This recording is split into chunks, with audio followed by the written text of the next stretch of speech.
กาเลนะธัมมัสสวนังเอตัมมังคาลมุตตมัง Part 6. Judul buku Bunga Rampai Ceramah Dhamma Retreat Intensif Meditasi Sakti Patthana oleh Sayadaw U. Zatila di ISMC Bakom Indonesia 1 Maret sampai 7 April 2020. Penerjemah bahasa Indonesia Sayalei Wajira Nyani. Penyunting bahasa Indonesia Pyong Tet Mui. Perancang sampul dan foto sampul tim Yasati. Cetakan pertama Oktober 2022. Hak cipta copyright 2022 Yayasan Satipatthana Indonesia Yasati. Penerbit Yayasan Satipatthana Indonesia. Layanan pembaca Indonesia Satipatthana Meditation Center ISMC Jakarta, Jalan Nusaraya Blok AA1 Nomor 1 Citra 1 Extension Kalideres Jakarta Barat, Indonesia. Indonesia Satipatthana Meditation Center ISMC Bakom, Dusun Baru Limus, Kampung Bakom, Kelurahan Cikancana, Kecamatan Sukaresmi, Kabupaten Cianjur, Puncak, Jawa Barat, Indonesia. Buku ini tidak diperjualbelikan untuk dipersembahkan sebagai dana dhamma dari meditator dan umat Yasati dalam maupun luar negeri. Pada video part 6 ini, saya akan membacakan bab 6 atau bagian 6, Maha Satipatthana Sutta, Mengamati Dhamma. Mengamati Dhamma maksudnya adalah mengamati 5 niwarana atau 5 rintangan batin, 5 kanda atau 5 gugus kehidupan, melihat, mendengar, mencium, merasakan atau sentuhan, dan pikiran. Kemudian, secara internal dan eksternal, mengamati ayatana, mengamati 7 faktor pencerahan, serta mengamati 4 kebenaran mulia. Inilah yang dimaksudkan dengan mengamati Dhamma. Jika Anda bisa mengamati Dhamma, ini berarti Anda telah memahami kaya, wedana, dan cinta. Jika Anda betul-betul memahami Dhamma, maka 3 landasan murni yang lainnya telah Anda pahami juga. Mengamati Dhamma harus dengan atapi usaha yang gigih, sampajanya, penuh kesadaran, dan satima, berperhatian murni. Ketika Anda melakukan pengamatan pada Dhamma, berarti Anda melakukan pengamatan terhadap niwarana. Jika muncul niwarana, Anda harus mengamatinya. Apakah kama canda, nafsu keinginan, vyapada, kemarahan atau keinginan jahat, dhinamidha, malas dan lamban, undhaca, kukungkunca, gelisah dan cemas, wicikicca, keraguan-raguan. Ketika Anda sedang mempraktikkan meditasi, Anda pasti akan melihatnya. Anda tidak bisa menghindari untuk tidak melihat niwarana. Kadang-kadang Anda melihat nafsu keinginan terhadap lawan jenis, terhadap makanan ataupun pakaian, keinginan jahat, kemarahan, bisa terhadap orang lain ataupun diri sendiri. Ada kemalasan dan kelambanan ketika tubuh Anda lemah atau terasa berat atau mengantuk. Demikian juga pada saat tubuh Anda sangat lelah, pada saat kesadaran Anda tidak jernih, di sana banyak pikiran yang mengembara, berpikir atau Anda menyesali diri Anda sendiri. Mengapa Anda tidak melakukan sesuatu yang seharusnya dilakukan, dan melakukan sesuatu yang sebetulnya tidak boleh dilakukan? Dan Anda mungkin memiliki keraguan-raguan. Ketika Anda mempraktikkan meditasi, Anda pasti melihat niwarana ini. Ketika Anda melihat niwarana, Anda harus melakukan pengamatan terhadapnya. Bagaimana cara mengamatinya? Yaitu harus dengan pengerahan usaha yang gigih. Mengapa demikian? Buddha mengatakan bahwa kita harus melakukan pengerahan usaha yang gigih. sehingga kita bisa menyingkirkan mereka. Ketika Anda memiliki pengerahan usaha yang gigih, Anda bisa melakukan pengamatan dengan cermat, dengan berhati-hati. Bahkan ketika muncul nafsu keinginan, Anda bisa mengamatinya sampai mereka lenyap. Demikian juga ketika ada keinginan jahat, kemalasan, dan kelambanan, juga pikiran yang mengembara atau berpikir, Anda harus mengamatinya sampai mereka lenyap. Demikian juga terhadap keraguan-raguan, Anda harus mengetahui hal itu. Bagaimana melakukannya?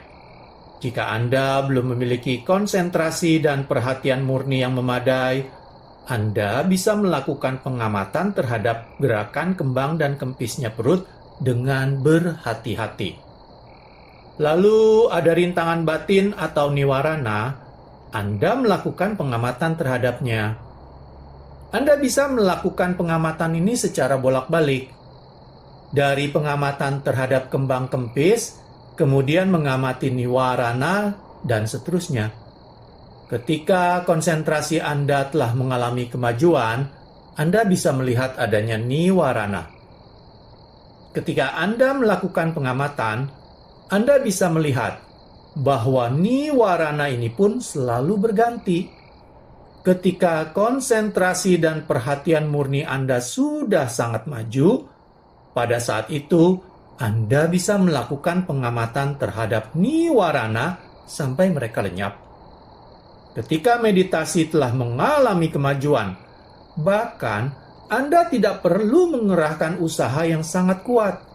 Mereka akan terlihat muncul dan lenyap.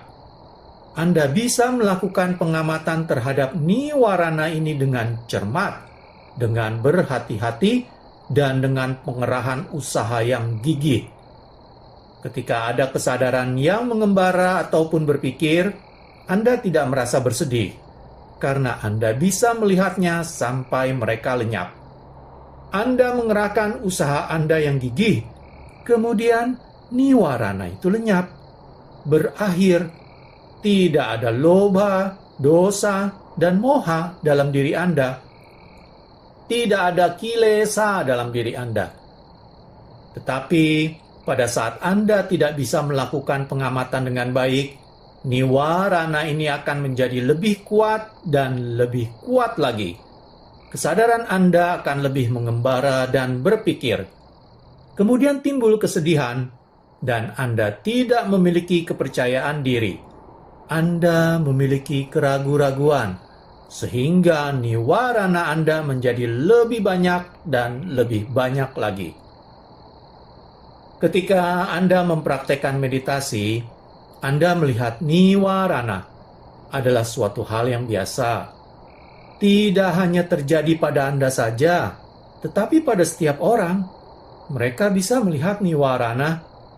Jika Anda tahu bagaimana cara melakukan pengamatan terhadap niwarana, maka Anda bisa mengatasinya sehingga tidak muncul loba, dosa, dan moha dalam diri Anda terhadap niwarana.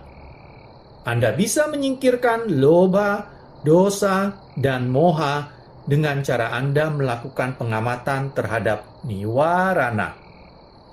Ketika Anda melakukan pengamatan terhadap 5 khandha atau 5 gugus kehidupan, terhadap tubuh jasmani, perasaan, pemahaman, cetana atau kehendak, Anda harus melakukan pengamatan itu dengan cermat. Ketika misalnya Anda teringat pada banyak hal, kadang-kadang Anda merasakan sesuatu, entah itu membahagiakan atau menyedihkan. Kadang-kadang muncul kusala cetana atau akusala cetana. Lalu pada tubuh Anda mengamati gerakan kembang, kempis, angkat, dorong, letakkan, ada panas, dingin, sakit. Ini semuanya adalah pengamatan terhadap 5 khandha atau 5 gugus kehidupan. Ketika Anda melakukan pengamatan itu, Anda haruslah melakukannya dengan pengerahan usaha yang gigih, penuh kesadaran dan berperhatian murni. Karena jika Anda tidak melakukan pengamatan itu dengan cermat dan berhati-hati, Anda tidak akan bisa melihat batin dan jasmani Anda. Anda tidak akan bisa melihat nama dan rupa. Anda tidak akan bisa melihat bagaimana mereka muncul, bagaimana mereka lenyap. Anda tidak bisa melihat bagaimana perasaan, ingatan, atau pemahaman ini.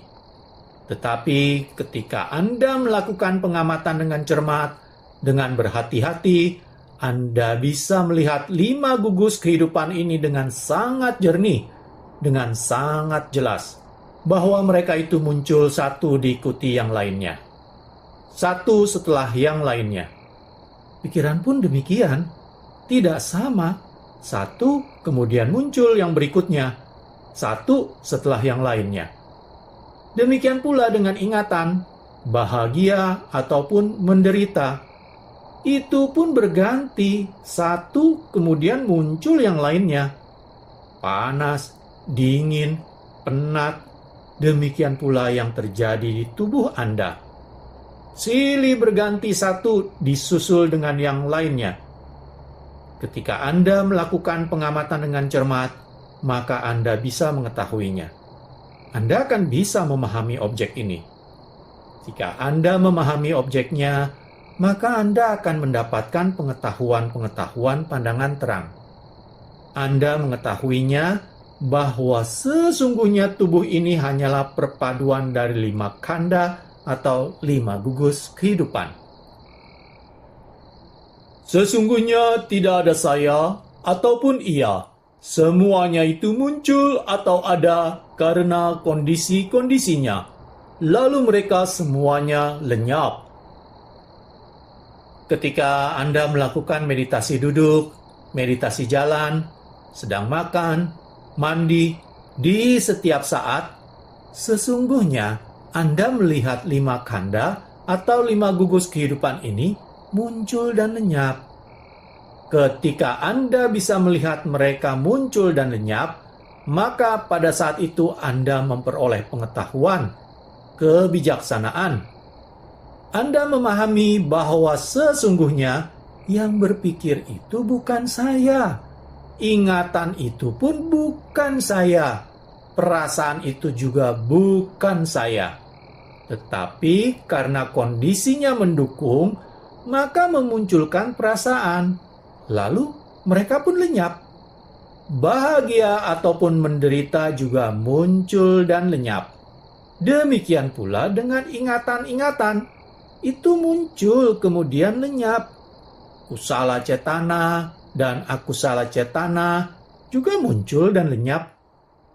Karena itu, Buddha mengatakan bahwa kita harus melakukan pengamatan dengan pengerahan usaha yang gigih. Kita harus melakukan pengamatan terhadap 5 kanda ini. Pengamatan ini dilakukan dengan pengerahan usaha yang gigih, dengan kesadaran yang penuh dan berperhatian murni. Meskipun ada perasaan suka, duka, ataupun ada ingatan, sensasi panas, berat, kalau Anda melakukan pengamatan dengan pengerahan usaha yang gigih, tidak akan muncul loba, dosa, dan moha. Loba, dosa, dan moha ini bisa Anda singkirkan apabila Anda melakukan pengamatan dengan cermat, dengan berhati-hati. Yogi, ketika melakukan pengamatan terhadap niwarana, haruslah dilakukan dengan cermat, dengan berhati-hati, dengan pengerahan usaha yang gigih, dengan kesadaran penuh, dan dengan berperhatian murni. 5 kanda ini, tubuh, perasaan, ingatan, kusala cetana, dan akusala cetana, semuanya ini harus dilakukan dengan pengamatan cermat, sehingga pengetahuan Anda akan berkembang dan berkembang, dan kilesa ini menjadi berkurang. Inilah bagaimana melakukan pengamatan terhadap 5 kanda. Yang selanjutnya adalah mengamati ayatana, melihat, mendengar, mencium, mengecap, menyentuh, dan mengetahui. Ketika Anda memiliki mata, telinga, hidung, lidah, tubuh, dan kesadaran, maka di setiap hari Anda melihat banyak hal, mendengar suara, mencium, mencicipi, sentuhan, ataupun mengerti. Ketika Anda mempraktekkan meditasi, Anda bisa saja melihat orang dari masa lalu Anda yang sangat lampau. Demikian juga mendengar suara-suara dari masa yang lalu, juga tentang bau-bauan, sentuhan, dan pengertian. Ketika Anda melakukan meditasi, mungkin Anda melihat gambaran seseorang menjelang ajal, melihat jenazah, orang yang sedang sakit, kesakitan, melihat tubuh yang tanpa kepala, tanpa mata, melihat hantu, melihat gunung, sungai, bisa juga melihat mereka yang ada di Apaya atau Dewata, melihat Rupang Buddha. Anda juga bisa melihat orang yang sudah meninggal. Kemudian, Anda melihat seseorang yang masih hidup. Semua ini Anda lihat dalam meditasi Anda. Untuk itu, tidak perlu Anda mempertanyakan mengapa demikian. Ketika Anda melihat Rupang Buddha, maka hanya mencatat, melihat, melihat, melihat. Demikian juga, ketika Anda melihat seorang biku, cukup melakukan pengamatan melihat, melihat. Melihat gunung juga dicatat sebagai melihat, melihat. Melihat sungai ataupun makanan, cukup dengan melihat, melihat. Ketika Anda merasakan ketakutan, Anda cukup mengamati dengan tahu saja. Ketika Anda menyukai sesuatu, Anda perlu melakukan pemeriksaan terhadap kesadaran Anda. Kalau Anda tidak bisa mengamati atau memeriksa kesadaran Anda, maka akan sulit bagi Anda untuk melakukan pengamatan. Anda harus betul-betul mengetahui secara logis. Ketika Anda melakukan pengamatan terhadap suatu objek, Anda haruslah melakukan pengamatan secara efektif. Anda harus memiliki pengetahuan yang logis. Ini sangat penting. Yang dimaksudkan dengan logis di sini adalah Anda harus tahu dengan benar dan lengkap. Ketika Anda melihat gambaran-gambaran, sesungguhnya karena Anda memiliki kemelekatan terhadapnya, atau Anda memiliki ketakutan terhadapnya, ataupun Anda membencinya. Kalau Anda tidak memiliki kemelekatan atau tidak ada kebencian, maka objek itu tidak akan bisa berdiam di mata, telinga, atau hidung Anda. Setiap hari, Anda melihat banyak hal. Kadang-kadang, Anda melihat sesuatu yang Anda tidak menaruh perhatian. Maka ini tidak akan muncul pada Anda. Tetapi ketika ada kebencian di sana, maka akan bisa memunculkan wajah orang itu lagi dan lagi. Misalnya untuk seorang yogi, ketika Anda melihat suatu gambaran, Anda harus melihat ke dalam batin Anda. Apakah Anda menyukai? Apakah ada kemelekatan di sana? Ataukah ada kebencian di sana? Sehingga menjadikan Anda melihat lagi. Tetapi terhadap sesuatu yang Anda hanya begitu-begitu saja, misalnya terhadap makanan yang Anda tidak betul-betul menyukainya, Anda hanya sekedar memakannya, maka kesan ini tidak akan berdiam di benak Anda untuk waktu yang lama. Tetapi kalau Anda merasa melekat terhadap cita rasa itu, maka cita rasa itu akan berdiam lama dalam benak Anda. Itulah alasan seorang yogi yang melihat, mendengar, mencium, mengecap ataupun merasakan, semua itu karena Anda menyukainya atau tidak menyukainya. Atau Anda memiliki ketidaktahuan atau kebodohan terhadapnya. Atau Anda tidak memiliki kesadaran terhadapnya. Jika Anda menyukainya, maka penglihatan, pendengaran, penciuman ini bisa berdiam lama dalam diri Anda. Tetapi ketika Anda tidak menyukainya, mereka juga bisa berdiam lama di dalam diri Anda. Juga ketika Anda dipenuhi delusi atau hayalan, objek itu akan berdiam lama pada diri Anda.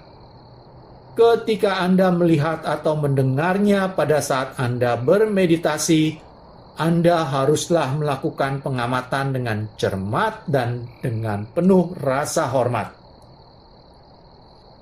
Ketika Anda melakukan pengamatan dengan cermat dan hati-hati, serta dengan penuh rasa hormat, gambaran itu akan menyingkir, akan lenyap. Mereka muncul karena mereka ada dalam batin atau pikiran Anda. Mata, telinga, hidung tidak bisa menyimpan mereka. Anda menyimpan mereka karena ada loba, dosa, dan moha dalam diri Anda. Oleh karenanya, Anda harus melakukan pengamatan dengan cermat, dengan berhati-hati. Ketika Anda melihatnya, Anda janganlah cemas. Sayadaw mengatakan, bagi mereka yang penuh dengan kebencian, bisa saja melakukan pengamatan. Ketika muncul dalam bentuk pendengaran, mereka muncul sesungguhnya disebabkan oleh loba, dosa, dan moha yang kuat. Mereka haruslah diamati sampai mereka berakhir. Ketika muncul, amati sampai lenyap, sehingga pada akhirnya mereka akan betul-betul tuntas dan lenyap. Kalau Anda melakukan pengamatan dengan cermat, maka pengamatan Anda akan berhasil.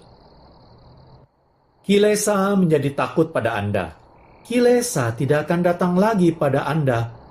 Kilesa ini takut pada perhatian murni Anda. Ketika seandainya mereka datang lagi, amati lagi saja. Terhadap ketertarikan pada lawan jenis atau pada banyak hal, marah, takut, benci terhadap diri sendiri, melihat, mendengar, jangan cemas. Karena pikiran Anda lah mereka berdiam pada diri Anda. Kalau Anda melakukan pengamatan dengan cermat, maka mereka akan bisa disingkirkan. Itu adalah kekuatan perhatian murni. Ketika Anda memiliki sesuatu, misalnya Anda sakit yang berat, Anda bisa pergi melihat dokter, Anda bisa pergi ke rumah sakit. Tetapi untuk batin dan pikiran ini, Anda tidak bisa pergi ke dokter atau ke rumah sakit. Yang bisa mengobati adalah diri Anda sendiri. Ketika Anda membenci diri Anda sendiri, kemudian Anda tidak mempunyai kepercayaan terhadap diri Anda sendiri, Anda tidak bisa pergi melihat dokter ataupun ke rumah sakit untuk mengatasinya. Meskipun misalnya Anda mencari dokter yang terkenal, apakah di Amerika, Inggris, ataupun Singapura, dokter itu tidak akan bisa membantu Anda. Anda harus memiliki pengetahuan logis untuk bisa mengatasi kesulitan Anda. Misalnya, Anda mendengar atau melihat sesuatu bertahun-tahun lamanya. Ini pun Anda bisa menyingkirkannya. Sayadaw menceritakan bahwa dulu Sayadaw juga memiliki ketakutan, ada kemelekatan. Kemudian ketika muncul, selalu dilihat, diamati sampai menyingkir, sehingga gambaran itu tidak muncul lagi. Demikian pula untuk musik yang Anda dengar. Ketika diamati dengan cermat, mereka tidak akan muncul lagi. Meditasi ini sesungguhnya sangatlah bermanfaat bagi kehidupan kita. Apabila kita menjumpai sesuatu yang tidak menyenangkan, kita bahagia melihat gambaran ataupun cemas, dengan bermeditasi akan sangat bermanfaat bagi kita untuk menghadapi mereka. Oleh karenanya, Buddha mengajarkan agar Anda mengamati ayatana Anda dengan pengerahan usaha yang gigih, dengan kesadaran penuh, dan dengan berperhatian murni, sehingga Anda akhirnya bisa mengatasi mereka. Sadu, sadu, sadu. Demikianlah, berakhir sudah saya membacakan bagian 6 atau bab 6, Mahasatipatthana Sutta, mengamati Dhamma. Pada video part selanjutnya, video part 7, saya akan membacakan bagian 7 atau bab 7, Kaya Anapana. Terima kasih. Kalena dhammat savanang etammang kalamuttamaṃ